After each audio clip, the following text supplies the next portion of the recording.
Bienvenidos a esta cátedra Bourdieu-Pichat, la continuación ahora con una charla que presentará el profesor Laurent Toulemont. El nombre de esta plática: el nuevo censo francés y los problemas derivados de las situaciones de residencia múltiple, con el fin de que haya el suficiente tiempo para que el profesor Toulemont pueda presentar y cualquier duda aclarar o comentario. Vamos de manera directa a ceder la palabra al doctor Toulemont. Bienvenido.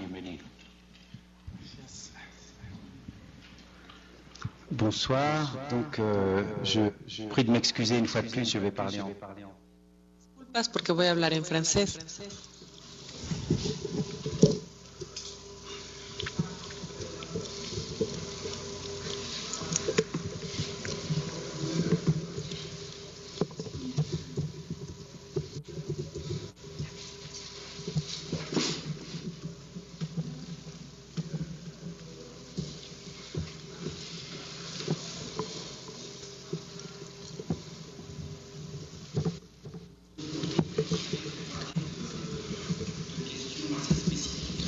Bueno, hoy les voy a hablar de cuestiones bastante específicas de Francia. Francia modificó su sistema de censo en el 2004 y muchas preguntas se plantearon en términos de cómo se cuentan los individuos. Entonces, las dificultades que enfrentan los países cuando hacen censos son muy variables de un país a otro, pero bueno, a grandes rasgos todos los países tienen dificultades para sus censos porque se trata de operaciones que resultan muy caras, muy pesadas y que tienen muchas funciones. En particular, hay muchos textos legales que dependen del censo.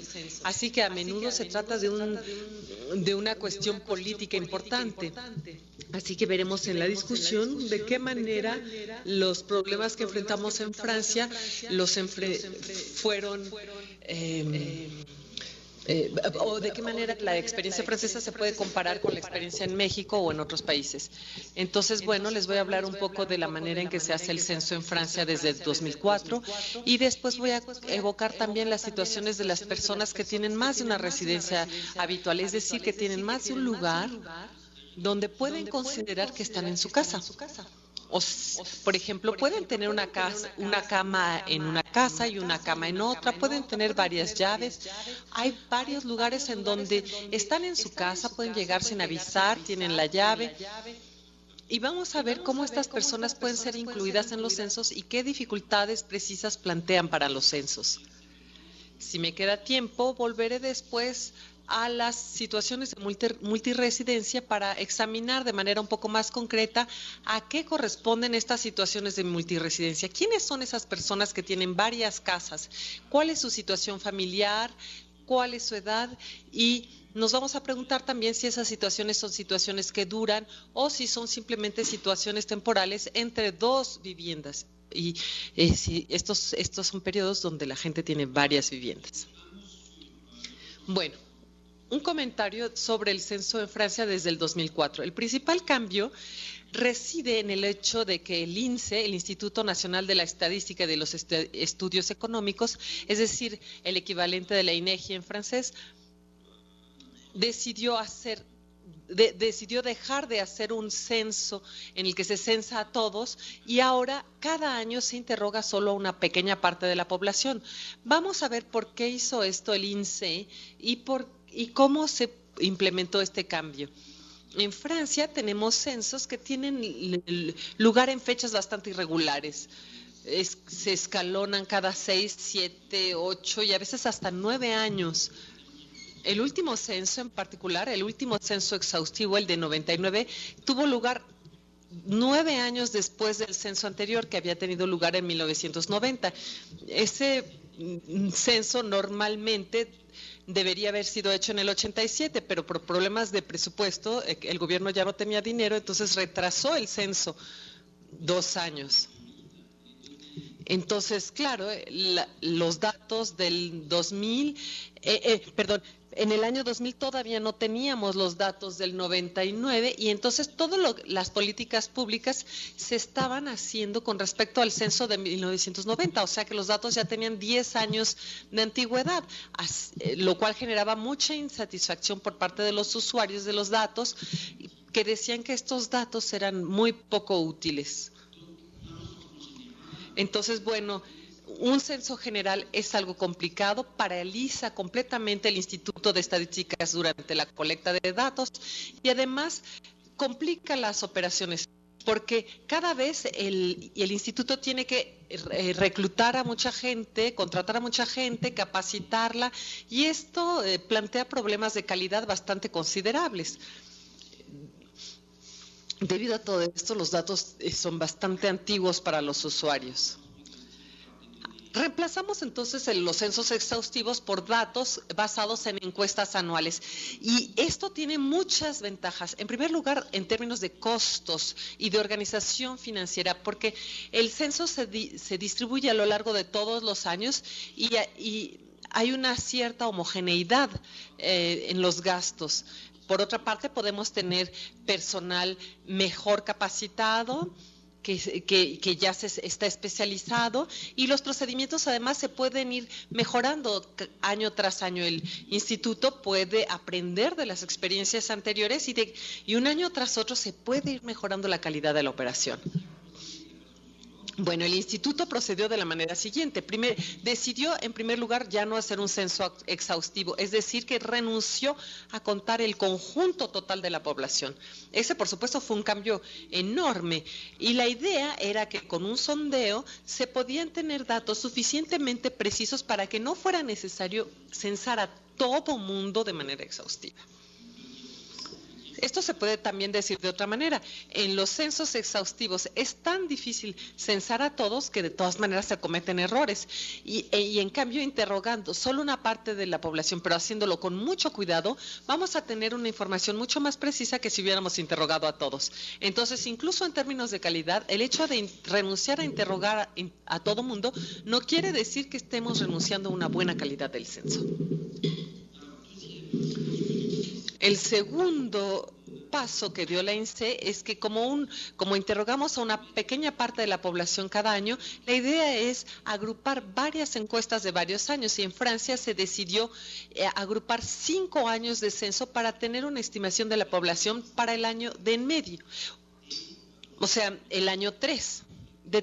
La referencia es el año 3 y para hacer esto el INSEE estableció una lista de todas las viviendas de las grandes ciudades con su dirección.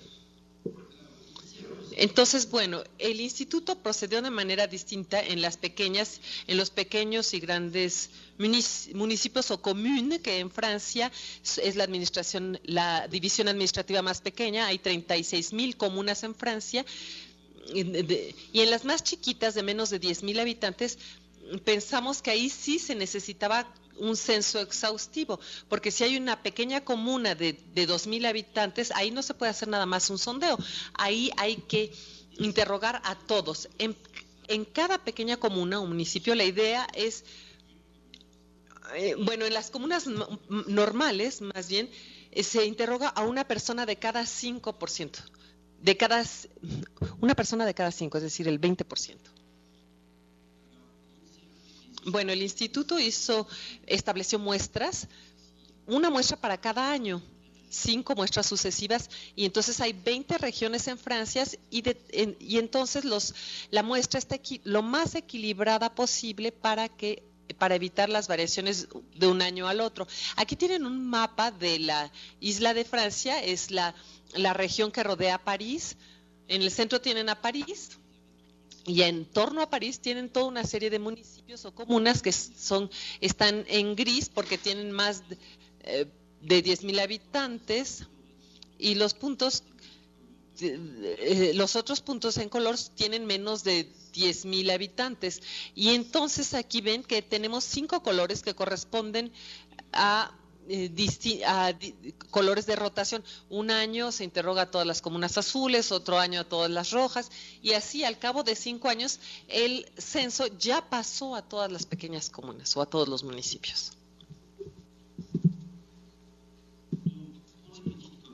Bueno, para las pequeñas comunas tenemos una información acerca del conjunto de las comunas y después se calcula la información para el año del censo, porque en algunas comunas se hizo el censo en 2 años antes y otras 2 años después, pero los cálculos se hacen para que todo se establezca en un solo año, que es el año 3. Vean, los que fueron censados después, se hacen los cálculos para, digamos, rejuvenecer a la población 2 años. En las grandes comunas, la idea es que no es necesario tener un censo exhaustivo. Entonces, vamos a hacer solamente una muestra de la comuna, a trabajar solamente con una muestra. Ahora, para mejorar la precisión, el instituto definió grandes direcciones. Por ejemplo, cuando hay una torre o un edificio muy alto con 200 departamentos, pues bien, hay que cuidar esto, porque si esta torre está incluida en el censo o no, esto va a crear grandes variaciones. Así que los grandes edificios son estudiados de manera exhaustiva para que no haya variaciones aleatorias. Y para las demás viviendas trabajamos con una muestra de 8% cada año, de tal manera que al cabo de 5 años, 5 por 8, 40, el censo se hizo en 40% de las viviendas.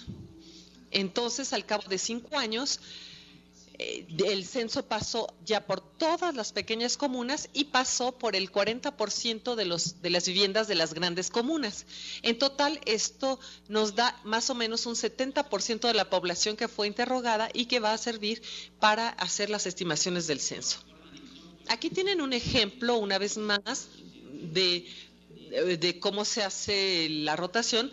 De la misma manera en que las comunas se van rotando, y de la misma manera no se hace el censo una vez en una calle, otra vez en otra calle, no.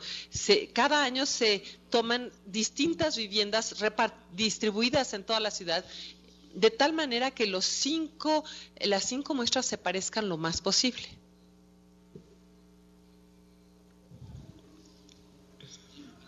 Bueno, no sé si he sido claro con respecto al nuevo método de censo. No sé si este es el momento de las preguntas, pero bueno. Entonces ahorita dejamos este tema del censo y voy a pasar a otro tema. Al ratito vamos a ver cuál era el vínculo entre el primer tema y el segundo. Este segundo tema es la gente que tiene distintas casas. La dificultad principal aquí es que el censo es, en primer lugar, un censo de viviendas. Los agentes censores van a ciertas direcciones, tocan, les abren la puerta, hay habitantes e interrogan a los habitantes de la casa. Y entonces el trabajo del agente censor es definir entre todas las personas que están tras la puerta quiénes son los habitantes allí y quiénes están nada más de visita o quiénes son los turistas. Por ejemplo, si yo estuviera allí hoy, aunque estoy aquí en México, la verdad es que yo no resido aquí en México. Entonces el censo tiene que hacer una clasificación y filtrar cuáles son aquellos para ver quiénes viven allí y para quiénes es su vivienda principal y quiénes no deben ser contados en el censo. Esto plantea dificultades. Hay riesgos, por una parte riesgos de omisión, porque se nos pueden olvidar personas, y por otra parte hay riesgos de contar a alguien 2 veces o varias veces. Y claro, las personas que tienen varias viviendas son excelentes clientes para ser contados 2 veces, puesto que se les hace el censo a veces en sus 2 viviendas. Entonces, las personas que tienen 2 residencias pueden ser objeto de un doble conteo. Hace ratito vimos que en el censo se interroga solo a una pequeña comuna de cada 5 y 8% de las personas en una gran comuna. O sea que si uno tiene 2 casas, hay posibilidades de que uno sea censado en el mismo año. Entonces la persona no se da cuenta. Antes sí, la gente se daba cuenta y decía, no, a mí ya me contaron en el otro, porque se dan cuenta que hay un censo. La gente se da cuenta de que están siendo contados 2 veces, pero con un censo basado en encuestas permanentes, la gente no se da cuenta que es contada 2 veces. Así que el riesgo de doble contabilidad es aumenta.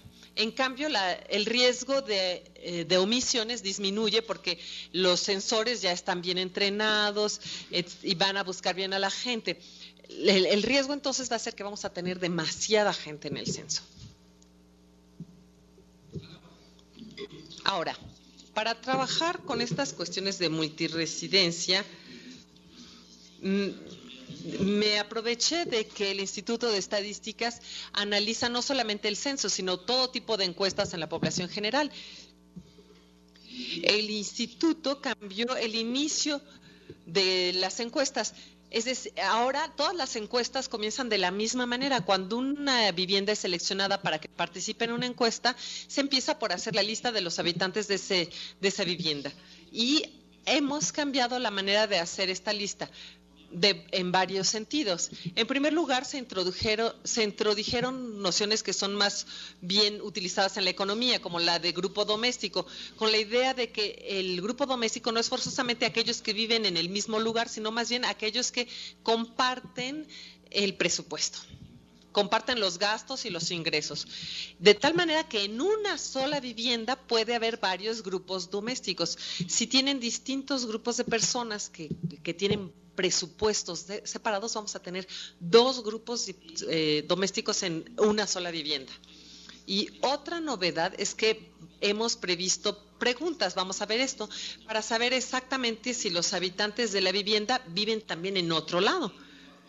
Y vamos a ver que hay tres maneras de abordar esta cuestión de multiresidencia. En primer lugar, las cuestiones de conteo. ¿Cómo se le hace cuando uno quiere contar de manera eficaz a la gente? Eso es muy importante. Y por otra parte, ¿cuáles son las situaciones concretas de multiresidencia? Además, vamos a ver que si queremos tomar en serio las situaciones de multiresidencia, incluirlas en los análisis que hacemos e incluirlas en los análisis, estamos en una situación muy difícil, porque incluso las categorías más simples, las más usuales, desaparecen y ya no sabemos muy bien de qué estamos hablando. Y esto en cuanto aceptamos la idea de que la gente puede vivir en distintas casas. Ahora,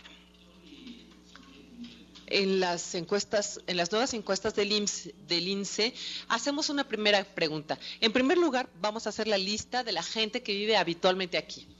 Entonces, vean, aquí introducimos esta noción de vivir habitualmente aquí. Esto introduce la idea de que eventualmente pueden también vivir de vez en cuando en otro lado. Y al final de la lista de los habitantes, el encuestador hace otra pregunta y dice, hay otra persona que vive habitualmente aquí y aunque no esté aquí todo el tiempo y aunque también viva a veces en otro lado.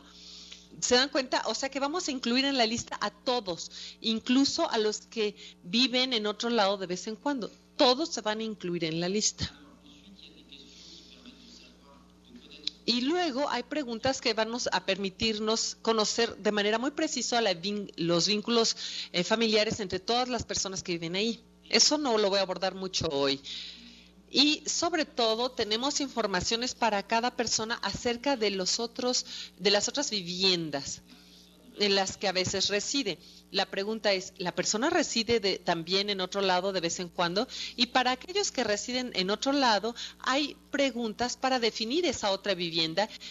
Se trata de un grupo doméstico ordinario, una casa o un departamento, o bien si es un lugar colectivo como una ciudad universitaria o una casa de trabajadores. ¿Y qué otras personas viven allí? ¿Cuáles son las relaciones familiares entre las personas que viven allí? ¿Cuánto tiempo pasa la persona en una vivienda y en otra? Hay toda una serie de preguntas que van a permitir definir precisamente la situación de la persona, no nada más en la vivienda en donde se hace la encuesta, sino en las dos viviendas en donde reside la persona. La verdad es que hay muy poquitas personas que viven en tres lugares distintos, o sea, prácticamente no hay. Bueno, estas preguntas son prácticamente las mismas en todas las encuestas del INSE, no exactamente, pero son lo suficientemente semejantes como para que cuando ponemos a todas las encuestas juntas tengamos datos bastante considerables. Poniendo todas las encuestas del instituto juntas, podemos definir mucho mejor cuál es la situación de la gente que tiene varias residencias. Bueno, La primera manera de abordar la multiresidencia es contar correctamente a los individuos. Algo que hay que entender bien es que un individuo que tiene 2 viviendas tiene 2 veces más de posibilidades de aparecer 2 veces en la muestra. Si, por ejemplo, tienen tantas mujeres como hombres en la población, pero si todos los hombres tienen 2 viviendas y todas las mujeres una sola vivienda, cuando uno hace la encuesta, uno va a aparecer que hay 2 veces más hombres que mujeres en la muestra, porque van a interrogar una vivienda de cada 2, una mujer de cada 10, pero van a interrogar a 2 hombres de cada 10. Pero en términos de conteo, la gente que tiene 2 viviendas tiene 2 veces más posibilidades de aparecer en la muestra. Y un método muy común en la estadística, el método que se llama de división de los puntos, esa técnica consiste en lo siguiente: si tiene 2 veces más de posibilidades de aparecer en el sondeo, entonces vamos a dividir sus datos entre 2. No sé si esto lo conocen ustedes, pero digamos, si interrogamos una mujer de cada 2 y un hombre de cada 4, entonces hay demasiadas mujeres y entonces le vamos a dar más peso a los hombres porque tenían una posibilidad más baja de aparecer en la muestra, y le vamos a dar un peso menos fuerte a las mujeres porque tenían 2 posibilidades más de aparecer en la muestra. Aquí lo mismo, las personas que tienen 2 residencias, vamos a dividir su peso en 2. En la práctica es un poco complicado porque hay que estar seguro de que la otra vivienda realmente iba a ser contado. No siempre es sencillo, pero a final de cuentas nos los arreglamos. La segunda pregunta es definir precisamente las situaciones. Aquí vamos a ver un poco más en detalle qué quiere decir esto, tomando el ejemplo de las parejas y el ejemplo de la situación familiar de los niños. Y también vamos a tomar el ejemplo de las personas que viven solas. Hace rato dije que tomar en cuenta las multiresidencias nos podía llevar a modificar todas las categorías habituales. ¿Qué quiere decir esto? Vamos a tomar 3 ejemplos. Cuando las personas tienen una sola residencia, podemos definir una pareja. Y podemos decir, esto es fácil. Una pareja son 2 personas que viven juntas y están definidas por una relación que ellos van a definir como una relación de pareja. Pero ¿qué pasa cuando las parejas tienen 2 residencias habituales? Y si estas personas viven juntas una parte del tiempo, pero no todo el tiempo, si una parte del tiempo viven cada una en su casa, ¿cómo vamos a definir si las personas viven juntas o no en una pareja? Otro ejemplo es cuando hablamos de las personas solas. Una vez más, si las personas tienen una sola vivienda, es fácil. Las personas que viven solas están en su vivienda, no hay nadie más y están solas ahí.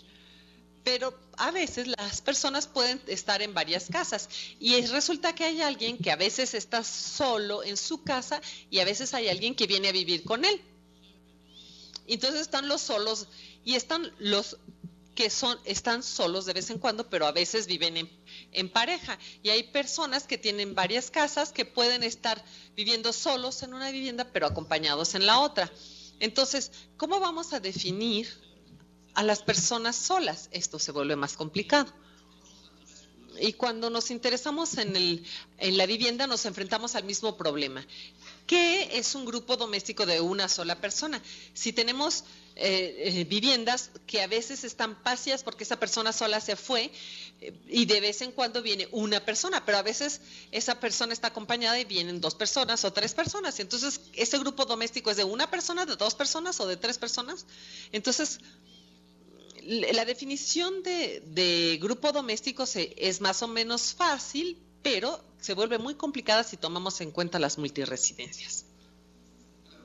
Bueno, entonces vamos a ver concretamente cómo se da esto y vamos a ver si es necesario en realidad y si vale la pena tomar en cuenta las multiresidencias o no. En primer lugar, en términos de frecuencia, en esta gráfica, el eje horizontal de las abscisas puse la edad de las personas. Y el eje vertical, el de las ordenadas, es la proporción de gente que tiene 2 residencias. Y tienen muchas curvas aquí, porque aquí puse juntas todas las encuestas del INSEE desde el 2004 que utilizaron este nuevo sistema de de encuesta. Entonces, según las muestras de cada encuesta, ustedes ven a la izquierda de la gráfica todas las pequeñas líneas horizontales que representan el conjunto de la población. Y ven que estamos entre 5 y 7% de la gente que tiene 2 residencias. El promedio es de 5 o 6%. Entonces, según esta encuesta, tenemos más o menos una persona de cada 20 que nos dice, sí, a veces vivo en otro lado. Entonces, cuando vemos según la edad, ustedes se darán cuenta que esto cambia mucho con la edad. Por ejemplo, los niños muy pequeñitos, pues solo tienen una casa, pero de pronto hay un pico, como a los 20 años, ahí casi una persona de cada 5 tiene 2 residencias. Luego baja muchísimo, como a la edad de los 30 años, ahí hay muy poca gente que tiene 2 residencias, y más o menos alrededor de los 55, 60, 65 años, la proporción de la gente que tiene varias residencias aumenta de nuevo. Entonces, pueden ver que aquí tenemos una curva con 2 jorobas, 2 grupos de personas que tienen multiresidencias. Los jóvenes adultos, por una parte, y los adultos ya maduros de más de 55 años.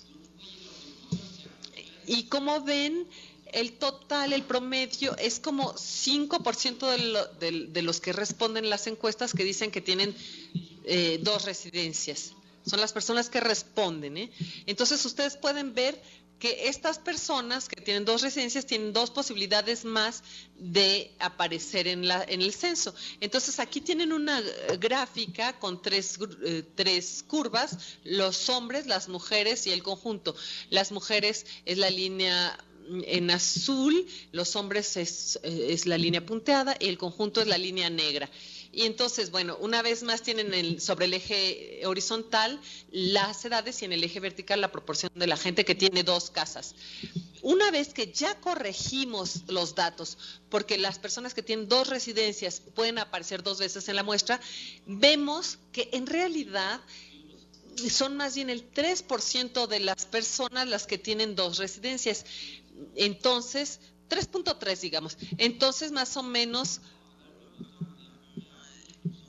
a los 20 años tenemos 11%, un joven de cada 9 tiene 2 casas. Y alrededor de los 65 años tenemos más o menos un 4%.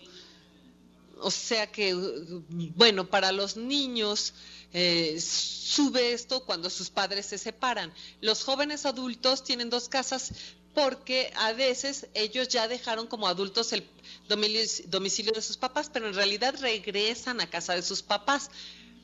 Comparten en realidad su tiempo entre un domicilio en donde trabajan o estudian y otro domicilio que es como la casa de sus papás a la que regresan. Y con respecto a los que ya tienen una edad más avanzada, como 65 años, ¿qué pasa? Pues bien, a veces son parejas que se desplazan juntos. Tienen una residencia para el verano y otra residencia para el invierno. O solamente el señor se va en el invierno y la señora se queda siempre en su casa. Hay todo tipo de situaciones. A veces es un poco complicado de entender lo que pasa. Y luego ya no se entiende si siguen estando en pareja o no, si la gente se desplaza si se desplazan juntos o no. A partir de esa edad, la gente hace cosas extrañas. A veces se va un tiempo 3 meses a casa de un hijo, 3 meses a casa de otro hijo. Hace cosas así que son bastante complicadas. Entonces, por el momento no hemos trabajado realmente acerca de lo que sucede con estas personas de edad más avanzada. Bueno, con respecto a los niños, vamos a observar sobre todo la última línea del cuadro aquí, la última columna. Bueno, no, perdón. La primera columna es los datos brutos de cada encuesta. Tenemos más o menos 4.7 de los niños que viven con su padre. Sí, estamos hablando, perdón, de la línea de hasta abajo, la última línea. Y entre los padres separados, los hombres pueden decirnos que el niño vive con él. Y hay 4.7% de niños que viven solo con su papá.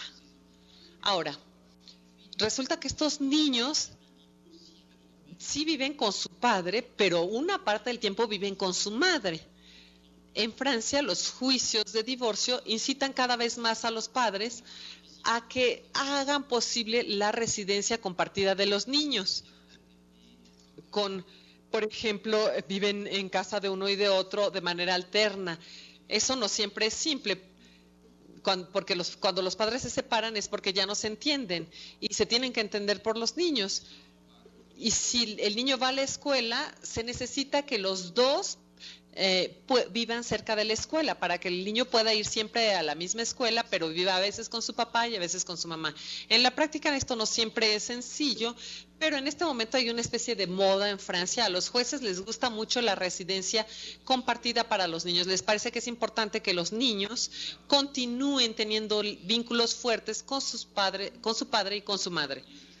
Entonces los jueces dicen que es por el bien de los niños, pero en otros países, en otras épocas, el bien del niño consistía más bien en que hubiera otras soluciones. Pero bueno, volvamos a la estimación. Cuando corregimos y nos damos cuenta que esto que el dato verdadero es 3.5%. Y por otra parte, examine el reparto de las encuestas por el empleo. Ahí no se interesa mucho el encuestador por los niños. Entonces, cuando un hombre dice, sí, yo vivo con mi hijo, pero si este hijo vive también en otro lado, en realidad el encuestador dice, pues en realidad no vive siempre con usted, entonces mejor lo ponemos con su mamá. Entonces, según la encuesta sobre el empleo, ahí dicen que nada más 2.6% de los niños viven con su padre. Entonces, vean, entre 2.6 y 4.7 hay una gran diferencia, no es la misma proporción. Entonces, justamente cuando uno toma en cuenta las multiresidencias, se pueden decir cosas más precisas. Lo que podemos decir es que en Francia, entre los niños de menos de 18 años, es decir, los niños que todavía no son mayores, ¿combien, perdón? Hay 81.1% que viven con sus dos padres y no tienen otra vivienda. Los 16, luego viven 13.6 niños que viven en una familia monoparental, o sea, solo con su mamá o solo con su papá. La situación más frecuente es que viven solo con su mamá. Eso equivale a 9.5% de los niños. Y hay una parte de los niños que viven en lo que se llama una familia recompuesta, como decimos en Francia. Es decir, una familia reconstituida, digamos. Viven con la mamá y el nuevo novio de su mamá o el nuevo marido de su mamá. Es decir, el niño vive con su madre y el nuevo cónyuge de su madre. Ahí tenemos un 4.1% de los niños y luego tenemos los niños que viven en dos casas. Tienen una casa con su mamá y otra casa con su papá. Esto corresponde a 2.2% de los niños. Es decir, que entre los niños que viven con sus padres, más de la mitad no viven nada más con su papá, sino que viven con su papá, pero también viven con su mamá. En términos de políticas sociales es muy importante darse cuenta de esto, porque cuando uno se interesa a los grupos de los niños que viven con su padre, hay que darse cuenta que en este grupo hay una buena mitad de estos niños que en realidad viven también de manera alternada con su mamá. Menos de la mitad de estos niños que viven con su padre viven solamente con su madre, viven solo con su padre, perdón. Esto nos permite tener una idea más concreta, porque cuando uno dice que hay que darle un peso de solo la mitad, esto quiere decir que cuando un niño vive la mitad del tiempo en casa de su mamá y la mitad del tiempo en casa de su papá, entonces lo vamos a cortar en dos, lo vamos a dividir en dos. Uno dice, este señor tiene medio hijo y la señora tiene la otra mitad, pero bueno, claro. Estos niños tienen dificultades particulares y específicas porque es difícil vivir la mitad aquí, la mitad allá, tener dos camas, la mitad de sus juguetes aquí, la otra mitad allá. Hay dificultades particulares y no basta con cortar estos niños en dos diciendo que es simple porque van a aparecer dos veces, entonces los cortamos en dos. No, creo que realmente esta es una nueva categoría, los niños que comparten su tiempo entre dos viviendas. Otro ejemplo es la situación de las parejas.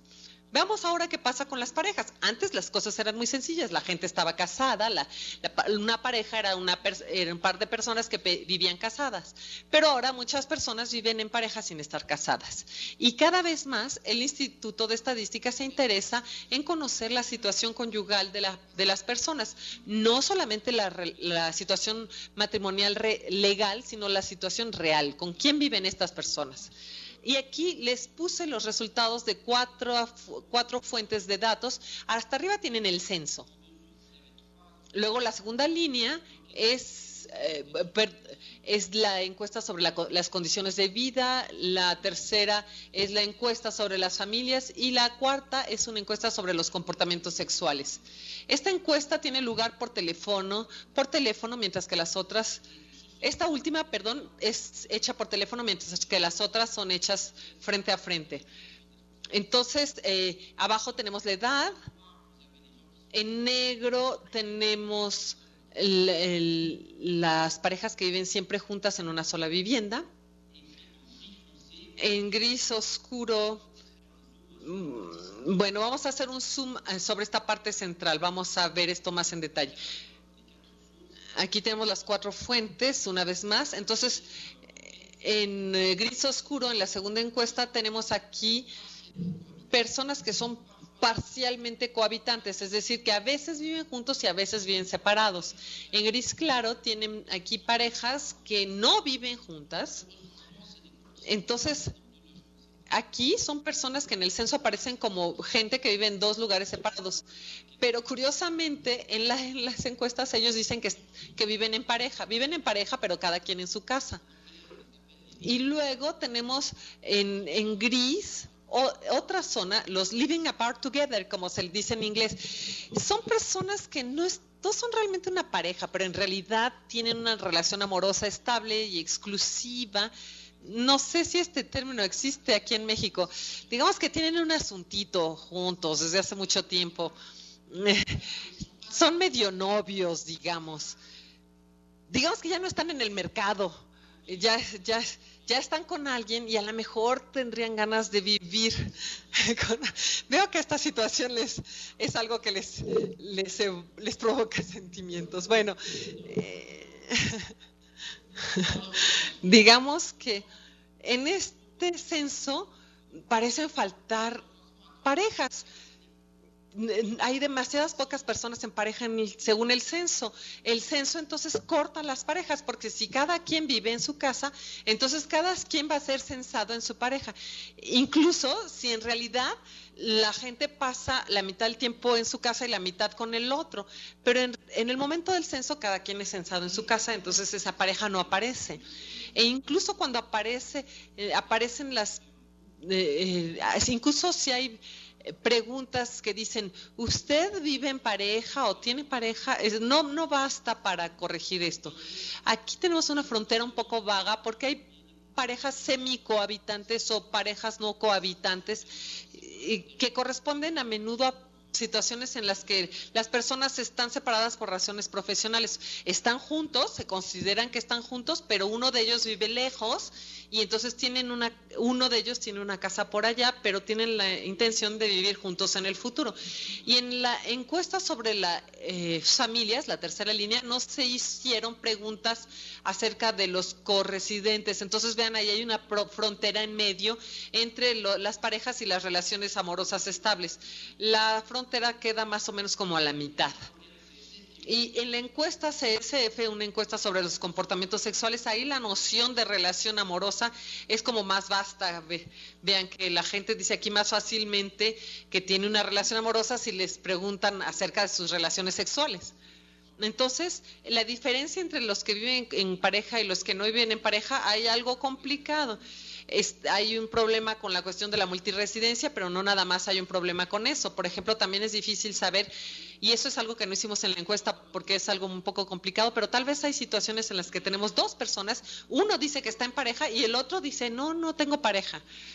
Uno dice, bueno, sí, estoy un poco comprometido, pero no estoy en pareja. Sobre todo los hombres tienen tendencia a decir que están en pareja, mientras que las mujeres son mucho más prudentes. Mientras no viven con el hombre, no dicen que están en pareja. Entonces, cuando se pregunta a los hombres y a las mujeres, resulta que hay más hombres en pareja que las mujeres que viven en pareja, no tanto porque haya tantas parejas homosexuales, sino que lo que pasa es que no dicen siempre que viven, que están en pareja, ¿no? Los hombres y las mujeres dicen cosas distintas. Ahora pasamos a las personas solas. Vamos a ver este cuadro que es un poco complicado, entonces lo vamos a ir viendo juntos. Tenemos un primer cuadro, digamos, con un total que equivale aquí a un 100%. Entonces tenemos 100 personas que están clasificadas según dos criterios. Tenemos una columna de las columnas que corresponden a las personas que tienen una vivienda, y la segunda columna es las que tienen varias viviendas. El 96.7% tienen una vivienda y 3.3% tienen varias viviendas. Y aquí tenemos la situación de las personas. Unas personas dicen que viven sola. 13.2% viven solas en una sola vivienda. Ellos tienen una sola vivienda en la cual están siempre solas. Y hay 0.2% de personas que tienen varias residencias y en las dos están solos. Entonces eso es un total de 13.4% de personas que están siempre solas. Ahora, tenemos personas que nunca están solas. Es la tercera línea del cuadro. El caso más frecuente es el de las personas que nunca están solas y que tienen una sola residencia. Son 82.6%. Y tienen personas que tienen dos residencias, pero no están nunca solos. Por ejemplo, son los niños. Siempre están o con su papá o con su mamá, aunque tengan dos residencias. Y aquí tenemos una línea intermedia, la segunda línea, que es la de los que viven a veces solos. Cuando tienen una sola vivienda, ellos están solos y a veces viene alguien a acompañarlos. Eso es 1% de la población. Y tenemos otra situación menos frecuente, es la situación de personas que tienen varias viviendas, y en una vivienda están solas y en otra vivienda viven con otras personas. Entonces vean que en total tenemos distintas maneras de definir la proporción de las personas solas. La estimación mínima es de 13.4 personas que están siempre solas. Es así, podemos decir, siempre están solas. Y la estimación máxima es 15%, y son personas que están al menos una parte del tiempo solas en al menos una de sus viviendas. Como ven, aquí hay una diferencia bastante considerable de 2 puntos. Y cuando se compara esto con la encuesta sobre el empleo o la encuesta sobre la vivienda, esto nos permite entender si las están contando o no. Bueno, ¿qué aprendizajes podemos extraer de esto para los censos? Hemos visto que hay dificultades para ubicar a las personas que tienen varias viviendas en una sola vivienda. ¿A qué tipo de situación familiar corresponde esto? Tenemos parejas que son parcialmente cohabitantes, en donde cada quien es censado en su vivienda. Por otra parte, tenemos hijos de padres separados. Y aquí vemos que en el censo tanto el padre como la madre tienen ganas de decir, sí, mi hijo vive conmigo. Y es normal, porque sí, en realidad sí, el niño tiene una recámara ahí, su cama, esto está considerado a nivel social, y además hay cierta rivalidad. Entonces ellos siempre quieren decir, sí, el niño vive conmigo. Y para los jóvenes es un poquito lo mismo. Los jovencitos de 20 años están súper contentos de decir, sí, yo ya me fui de mi casa, y están muy orgullosos, entonces dicen que viven solos.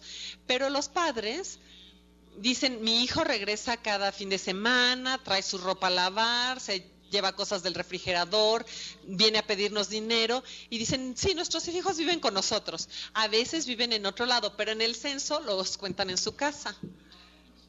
Y dicen, no, ahí sigue su recámara, no podemos quitarla, no la vamos a rentar, ni vamos a hacer ahí una oficina. Entonces, como ven,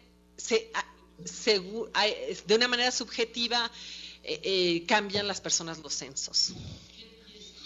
Bueno, ¿qué sesgos introduce esto en el censo? Tal vez el principal sesgo es que el número de familias monoparentales, como les dije, una familia monoparental es la de un solo adulto que no vive en pareja con sus hijos. El número entonces de las familias monoparentales es doblemente calculado en los censos. Por una parte porque hay parejas que están separadas, entonces aparentemente tenemos una pareja monoparental aquí y una una familia monoparental acá, cuando en realidad son los mismos niños en dos casas. A menudo los niños son contados en 2 veces y esto hace que parezca que hay mucho más familias monoparentales. Son familias monoparentales de tiempo parcial que son contadas como 2 familias monoparentales. Un niño que vive la mitad del tiempo con su papá y la mitad del tiempo con su mamá, parece que hay 2 familias monoparentales cuando hay un solo niño. Entonces, y para las personas solas también hay una sobreestimación. Se les va a censar como solos en el censo que tienen, por ejemplo, en la ciudad donde hacen sus estudios, pero se les cuenta también con sus papás. Pero como les decía, con los jóvenes adultos es un poco complicado, sobre todo los hombres no siempre responden. Entonces eso es un poco complicado. Lo que tratamos de hacer ahora es tomar más en cuenta de manera más precisa la multiresidencia. En las encuestas ahora se imponen a las personas reglas para saber si se les debe contar en esa vivienda o no, pero a veces son reglas complicadas, a veces la gente no está contenta. Por ejemplo, cuando hay alguien que tiene un hijo y su hijo vive también con su expareja, usted puede poner las reglas que quiere, esa persona va a incluir a su hijo en su casa. Entonces, lo que tenemos que hacer es incluir preguntas para entender quiénes están viviendo en una situación de multiresidencia. A ver, ¿me queda un poquito de tiempo? Díganle que sí, para que no se apure.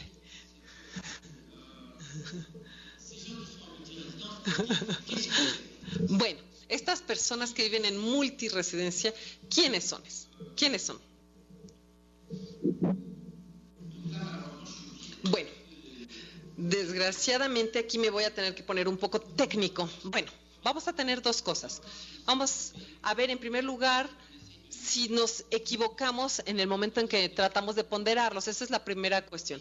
Y la segunda cuestión es tratar de ver si todo mundo vive todo el tiempo en multiresidencia o si solo algunas personas viven todo el tiempo en multiresidencia. A lo mejor son periodos cortos de multiresidencia o a veces periodos largos. Esas son las 2 preguntas. Uno, ¿los estamos contando bien? Y 2, ¿cuánto tiempo duran estos episodios de multiresidencia? Entonces, para aquellos que conocen los modelos markovianos, bueno, no sé si hay muchos aquí, no creo. Aquí en la técnica es interrogar a las personas varias veces. Entonces, no les vamos a hacer la pregunta sobre su situación en un momento dado, sino les vamos a hacer las preguntas acerca de los cambios que hay con respecto al año precedente, el año anterior. Entonces vamos a calcular no la proporción de gente que está en multiresidencia, sino la proporción de personas que entran en una situación de multiresidencia o que salen de una situación de multiresidencia. Y a partir de estas proporciones, la fuerza de este método, el beneficio de este método es que si tenemos sesgos, porque las personas que tienen 2 residencias pueden aparecer 2 veces, en cambio con esta pregunta no hay sesgo, siempre hay un dato correcto. Aquí tenemos estimaciones entonces que son estimaciones precisas de la probabilidad de entrar en una situación en la que se tienen 2 viviendas o bien de salir de esta situación. Y a partir de esta probabilidad podemos hacer unas curvas. Bueno, mejor les voy a enseñar los resultados para las mujeres, va a ser más simple. Aquí tenemos una vez más tenemos una vez más las edades en el eje horizontal y en el vertical la proporción observada de gente que tiene 2 residencias. Entonces, en azul punteado tenemos la proporción de la gente que tiene 2 residencias pero haciéndole esta pregunta de si ha habido cambios en sus residencias. La curva de arriba es la curva tal como aparece en el censo y la curva que está abajo es la curva que se obtiene una vez que ya se corrigió el peso de los individuos, es decir, dividiéndolos en dos. Los que tienen 2 residencias los vamos a dividir en 2. Y vean cómo para los jóvenes esto es mucho mejor. O sea, es un dato mucho más confiable. Este método markoviano nos permite constatar que sí tenemos razón en dividir el peso de estas personas entre 2, porque estas personas efectivamente tienen dos viviendas. Luego al final los viejos, ya esto se vuelve, vemos que hay diferencia porque la situación es un poquito más complicado, tienen a veces otras residencias, en fin, pero lo que quiero enseñarles es que el método markoviano nos permite ver que si no tomamos la precaución de dividir entre 2, las personas van a aparecer 2 veces y va a ser demasiado alta la curva. Bueno, de esto ya hablé.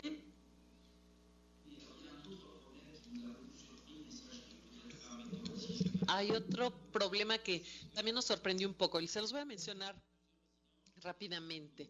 Las personas que tienen varias residencias son personas que se mueven mucho, entonces corren el riesgo de desaparecer. En la encuesta uno tiene dificultades para darle seguimiento, o si tienen 2 residencias, desaparecen de un lado y se quedan en una sola residencia. Entonces, nuestra hipótesis es que la proporción de las personas que tienen 2 residencias iba a ir desapareciendo, pero nos dimos cuenta que la misma pregunta planteada a a la misma persona en 2 momentos distintos no se entendía de la misma manera. Cuando uno les pregunta, siguiendo el modelo markoviano, ¿usted vivía antes? Perdón, ¿vous pouvez répéter? ¿Le pueden pedir que repita esto? Repete cette idée. Sí, entonces en la primera interrogación, en la primera encuesta, cuando uno le pregunta a la gente, ¿vive usted habitualmente en otro lado? La gente entiende la pregunta como hoy, ahorita que estamos haciendo la encuesta. ¿Tengo varias residencias? Mientras que cuando se les hace la pregunta un año después, a la misma persona se le hace la misma pregunta. ¿Vive usted habitualmente únicamente en esta residencia o también en otro lado? Probablemente la gente entiende la pregunta como, desde el año anterior, desde la última vez que usted me interrogó, me resulta que en cierto momento me sucedió que viviera en 2 residencias. Y probablemente por eso hay más personas la segunda vez que dicen, sí, pues sí, tengo multiresidencia, más que la primera vez. Y además hay personas que, bueno, digamos, no vamos a decir mentir porque no es una palabra muy gentil, pero dicen lo que se les pega la gana y no lo que es. Por ejemplo, los hombres van a decir muy fácilmente, sí, sí tengo pareja. Y las mujeres dicen, no, no tengo pareja. Y en términos de residencia, los padres dicen, mis hijos viven conmigo. Incluso si en realidad el niño viene solamente un fin de semana cada 15 días. Pero el papá dice, sí, sí, sí, mi hijo tiene aquí su recámara, vive conmigo. Y la mamá, en cambio, va a decir, sí, vive conmigo. Yo lo llevo a la escuela, al dentista, yo le compro su ropa. Sí, va con su papá de vez en cuando, pero vive únicamente en mi casa. Entonces las mamás no van a decir que el niño vive también habitualmente de vez en cuando en otro lado. Y entonces aquí tenemos respuestas complicadas. Cuando complicamos las respuestas de los padres y de las madres, resulta que hay muchos, si confiamos en los padres, hay muchos más niños que viven en 2 lados. Entonces, la gente no siempre responde cosas coherentes. Todo esto para decirles que cuando queremos examinar el detalle, muchas veces nos damos cuenta que cuando hay preguntas complicadas, las personas responden cosas que no siempre son muy coherentes. Bueno, muy rápido.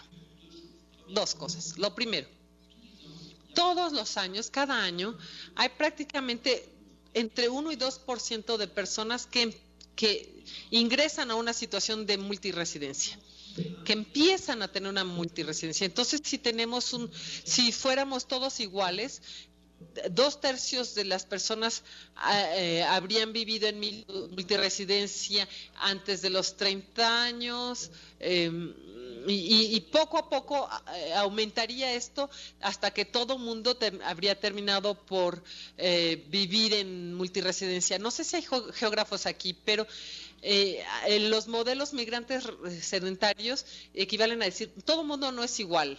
No todo el mundo es igual, hay unos que se desplazan y hay otros que nunca se mueven. Hay personas que nunca se mueven y que siempre viven en un solo lugar, mientras que hay personas que toda la vida se la pasan en 2 residencias. Pero como interrogamos a la gente varias veces, podemos estimar todos estos modelos más complicados. Y lo que podemos decir en la realidad es que más o menos 20% de las personas que va a vivir en multiresidencia, es decir, 1 de cada 5. La segunda pregunta es, ¿cuánto tiempo duran los periodos de multiresidencia? Una vez más, no voy a entrar en el detalle de los cálculos, pero lo que sí hay que acordar, lo que sí hay que notar, lo importante aquí es que es un poco más de 1 año. Estos episodios de multiresidencia son episodios más bien cortos en la vida de las personas. Son más largos para los niños. En realidad, los que tienen multiresidencia durante más tiempo son los niños. ¿Por qué? Pues porque cuando los padres se separan, pues los niños pasan a veces 4 o 5 años dividiendo su tiempo entre la vivienda entre la residencia del padre y la residencia de la madre.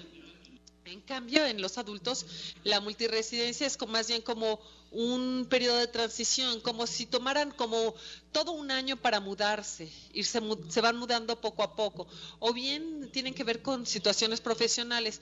Por ejemplo, durante 1 año, o por estudios o por razones de trabajo, la gente se va a desplazar, conservan su casa anterior y tienen una nueva casa, pero al cabo de 1 año van a abandonar su nueva casa y van a regresar a su casa anterior, por ejemplo.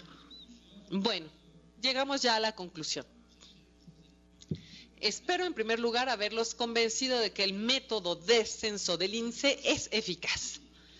Es decir, que cuesta más barata y es de mejor calidad. Pero plantea un problema que es tal vez más fuerte que antes para las personas que tienen varias residencias. Entonces, gracias al hecho de que hay encuestas hechas con muestras bastante grandes, ya podemos saber cómo responden las personas a las encuestas. Y entonces vamos a tratar de incluir preguntas en los censos para ubicar bien estas situaciones de multiresidencia, sabiendo que hay algunos desafíos importantes. No les mencioné, por ejemplo, un desafío bastante considerable y que tiene que ver con la medida de la pobreza. En Francia, como en todos los países del mundo, hay más bien un aumento de la pobreza, y la pobreza se basa en la medida del nivel de vida. Para ver el nivel de vida, consideramos a toda la gente que vive junta, ponemos juntos sus ingresos y los dividimos por la gente que vive junto, y eso nos da su nivel de vida. Pero ¿qué pasa con la gente que tiene varias residencias? Es obvio que no aportan su salario en los 2 lugares. Pero si tienen 2 camas, pues tienen 2 camas, no pueden tener 2 medias camas. Entonces, esto puede plantear problemas de medidas del nivel de vida, y hemos visto que el censo aumenta el número de familias monoparentales. Ahora bien, hay muchas familias pobres que son familias monoparentales. Hay una cantidad bastante grande de familias monoparentales que son clasificadas como pobres. Por ejemplo, es la mamá sola con solo sus ingresos, pero en realidad el papá le pasa un dinero. Entonces, esto plantea problemas incluso para los economistas. Bueno, aquí puse algunas referencias de artículos que están disponibles en Internet, en donde se presentan estos trabajos. Y tenemos proyectos, por supuesto, todavía, porque este trabajo está en curso. Yo no estoy en el grupo de estudios estadísticas, pero trato de convencer a los del Instituto de Estadísticas que esta cuestión de la multiresidencia es un tesoro y que sería un gran error no tomarlo en cuenta. Muchas gracias.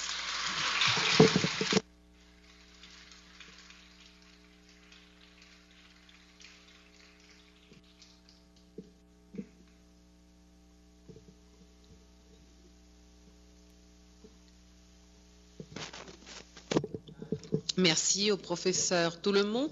On va donc passer aux questions, aux commentaires qu'il va y avoir dans la salle ou dans les différents endroits où nous sommes connectés.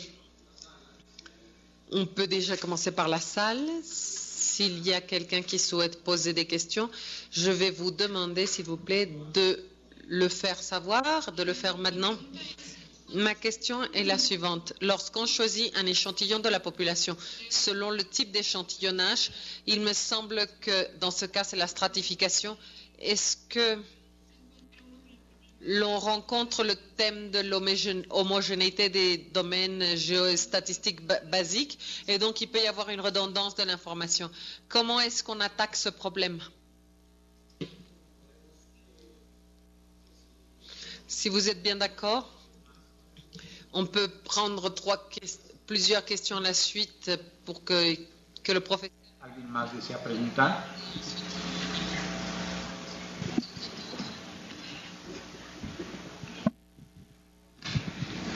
Buenas tardes. ¿Hay también programas sociales que pueden impactar en la multiresidencia como aquí en México, allá en Francia?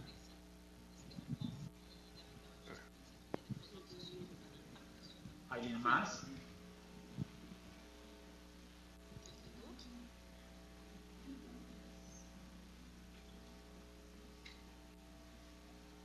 Bueno,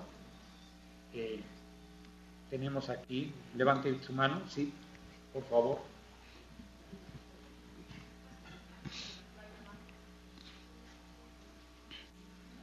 ¿Quién? No. ¿No? Bueno, contestar a estas... Julieta. Ya se animaron, correcto.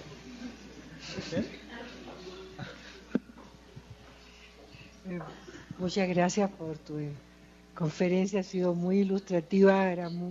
Yo tenía mucha curiosidad y creo que mucho lo que estamos aquí sobre cómo estaba desarrollándose esa experiencia francesa.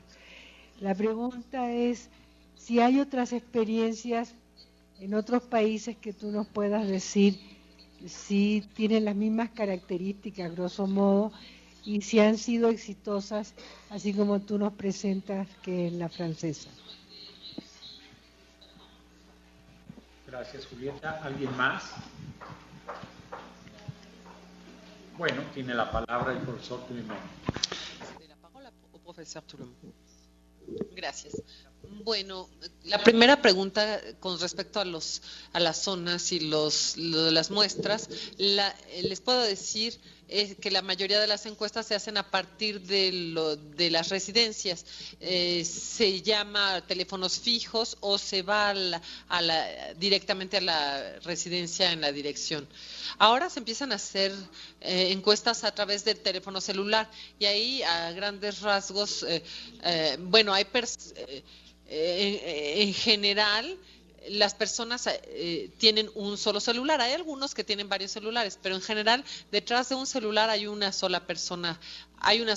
Pero ya sea que se haga por teléfono celular o que se vaya a la casa, tenemos este problema de que una persona puede ser incluida varias veces en la muestra. ¿Esto responde a su pregunta o no? Bueno, entonces puede precisar tal vez su pregunta después. Con respecto a la segunda pregunta, los programas sociales. Está claro que todo sistema puede tener un impacto sobre el comportamiento de la gente. Por ejemplo, en Francia hubo una decisión que fue tomada por las personas que se ocupaban de la residencia social y en las reglas de atribución social para las familias autorizaban contar a los niños incluso si solamente estaban ahí una parte del tiempo.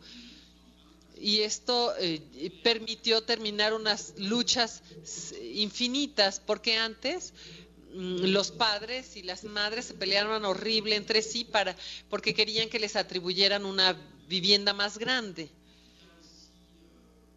Lo mismo para los subsidios estatales a los padres o a las madres. Y hay también personas a las que el Estado les da un poco de dinero porque viven solas, entonces no quieren admitir que viven en pareja. en el censo prefieren decir que viven solas porque tienen miedo de que haya controles. Incluso si en Francia no hay absolutamente ninguna relación entre los datos del censo y los controles fiscales, que no tienen nada que ver. Pero siempre está este miedo, digamos. Toda política puede tener sus efectos perversos, pero bueno, por ejemplo, para dar viviendas sociales, ahora se toma en cuenta a los niños tanto con su papá como con su mamá. Y desde que se aceptó esto, entonces la situación social de los niños que viven con ambos padres ya apareció y de pronto en la escuela ya les mandan las boletas tanto al padre como a la madre. Ya empiezan a tomar en serio esta situación de los niños que viven en dos casas.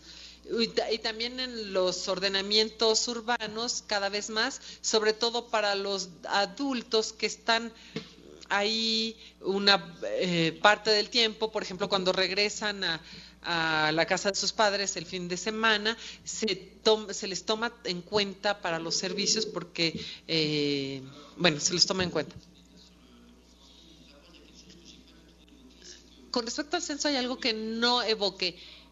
El objetivo del censo no es hacer estadísticas, no para nada. La idea es tener poblaciones legales, es decir, contar el número de personas que viven en las comunas o municipios. Y en Francia las poblaciones legales pueden incluir dobles cuentas o dobles conteos. Hay casos en los que se acepta que la gente cuente dos veces, sobre todo los jóvenes adultos que hacen sus estudios en una ciudad y que vuelven a otra ciudad el fin de semana. Se les va a contar tanto en se les va a contar de manera legal en las dos ciudades. Son dobles conteos voluntarios, porque las poblaciones legales son utilizadas en muchos textos de aplicación de los textos de ley, sobre todo para la atribución de dinero para las colectividades locales. Entonces es muy importante tener poblaciones legales que estén certificadas y para el Instituto de Estadística será una cuestión muy importante tener poblaciones legales que fuesen aceptadas por los alcaldes, los consejeros generales, todas las autoridades políticas, porque cuando hay un alcalde que sea especialista en estadísticas o no, si les dicen, usted tenía 10.200 habitantes y ahora ya nada más tiene 9.000, entonces le vamos a dividir su salario, vamos a bajarle el número de consejeros municipales, se los vamos a dividir en dos, la cantidad de dinero para las escuelas va a disminuir un 30%, entonces hay muchos umbrales así para distribuir el dinero, y entonces, claro, el alcalde va a decir, oigan, su estadística está mal hecha. En cambio, cuando se hace un censo exhaustivo, el Instituto de Estadísticas dice, mire, nada más encontré 9.000 personas, ni modo. En cambio, con los sondeos podemos negociar. Entonces, ahora ya las poblaciones legales están bien establecidas políticamente, y el Instituto de Estadísticas ya se interesa más en estas cuestiones. Ahora, con respecto a la pregunta de Julieta Quilodrán, no conozco otras experiencias del tipo de lo que pasa en Francia. En Estados Unidos tienen un conteo cada 5 años, pero este conteo es de muy poquitas preguntas, y de estas creo que nada más hay como 5 o 7 preguntas, y 5 de esas preguntas son sobre la raza y luego sobre el sexo y la edad, y ya, se acabó. La gran diferencia con Francia es que cada 5 años hay un censo exhaustivo, pero este censo exhaustivo no sé si ustedes recuerdan cuándo fue. Fue la primera presidencia de Bush, me parece, cuando no el anterior censo, no ese censo, sino el anterior. Ahí la oficina de los censos había decidido hacer esfuerzos particulares porque en los barrios pobres la gente estaba muy mal censada. Y los republicanos decían, no importa, no les interesaba, y entonces, porque claro, como en los barrios pobres son más bien demócratas, no querían aumentar esa población. Entonces decían, no, pues estamos haciendo censos exhaustivos, no vale la pena hacer más esfuerzos. Y si hacemos varios censos en ciertos lugares, ya no los vamos a tratar igual. Mientras que tratar a las personas de manera equitable no quiere decir tratarlas exactamente igual. La idea es que haciendo una muestra cada año no interrogamos a todos, pero tenemos una operación que es mejor desde el punto de vista estadístico en Francia. Entonces, aparte de Estados Unidos, no sé, creo que en Israel también están muy interesados, observan mucho lo que estamos haciendo, pero por el momento el Instituto de Estadísticas es muy prudente y no ha publicado nada acerca de la calidad de los registros, porque tenían mucho miedo de que se les atacara con respecto a la calidad del censo, aunque ahora ya están calmados, ya se están dando cuenta que sí funciona y tal vez ahora sí ya van a empezar a publicar. Pero es un poco una lástima que no haya una costumbre como en Canadá o incluso en Inglaterra, no haya la costumbre de publicar cosas en Internet sobre la calidad de las estadísticas. En Francia no hay nada, 0 documentos. Es una lástima. No sé, creo que usted no respondía a toda su pregunta.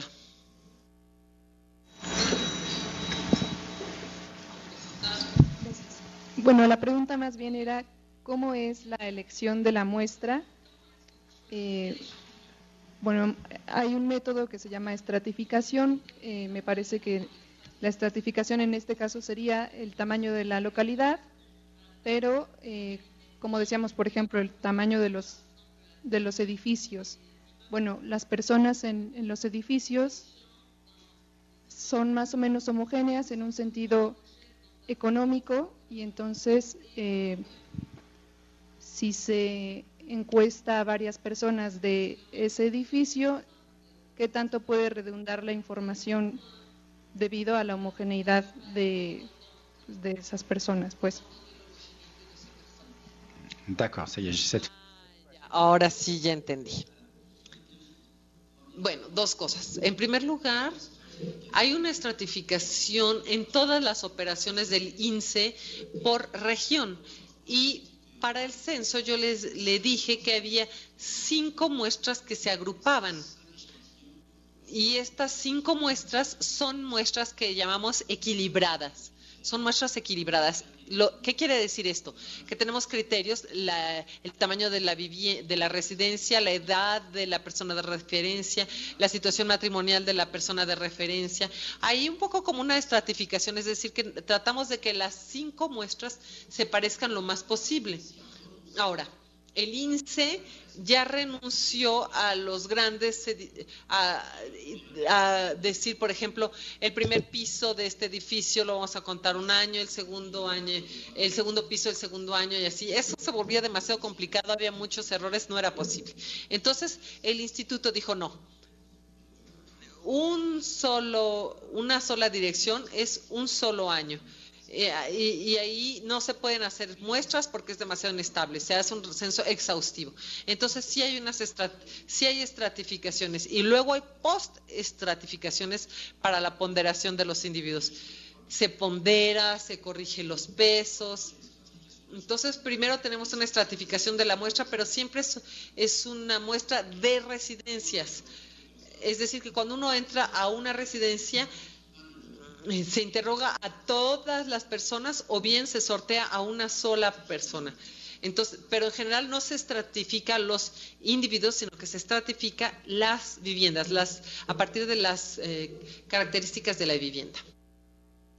Muy bien, qué bueno, el día de mañana también se hablará sobre las proyecciones, y bueno, será importante ver la importancia de estos censos tradicionales que se tienen y que no se pueden dejar a un lado.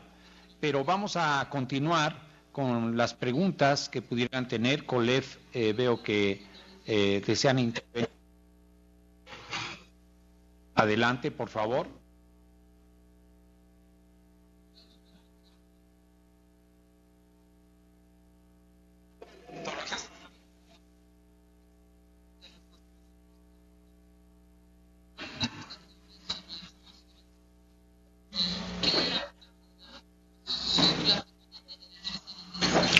Gracias. Del Colsan, UNAM, bueno, del COLEF nuevamente, adelante, por favor.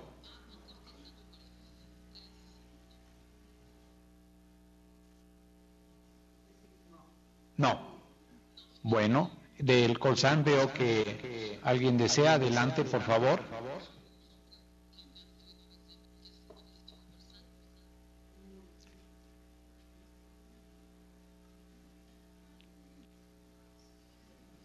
¿Alguien más?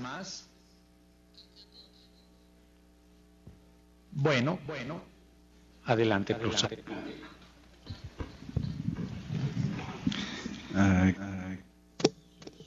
Bueno, con respecto a la pregunta de la medida de la fecundidad o de la nupcialidad con el censo,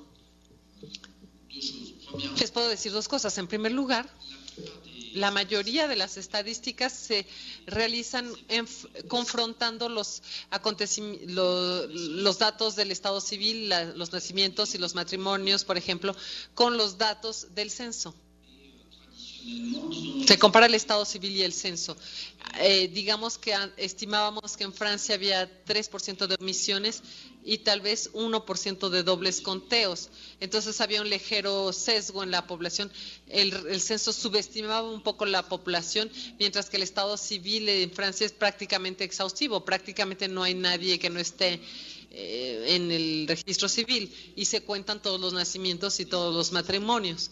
Entonces, las estadísticas de base subestimaban un poco se sobreestimaba la nupcialidad y la fecundidad debido a que el censo era subestimado. Por otra parte,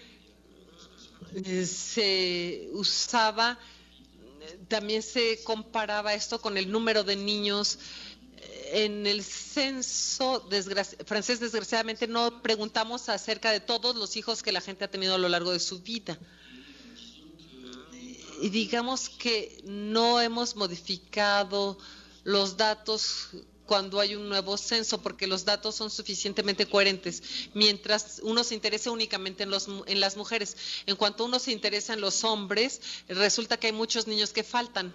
Los hombres no siempre hablan de sus hijos, sobre todo cuando los hijos ya no viven con ellos, o cuando se han casado, o cuando han estado casados se declaran solteros, no como divorciados. Mientras uno pregunta a las mujeres, los datos son correctos, pero en cuanto uno habla con los hombres, hay que trabajar en corregir los datos. Les agradecemos su presencia. Muchas gracias, profesor Tulemón. Buenas noches.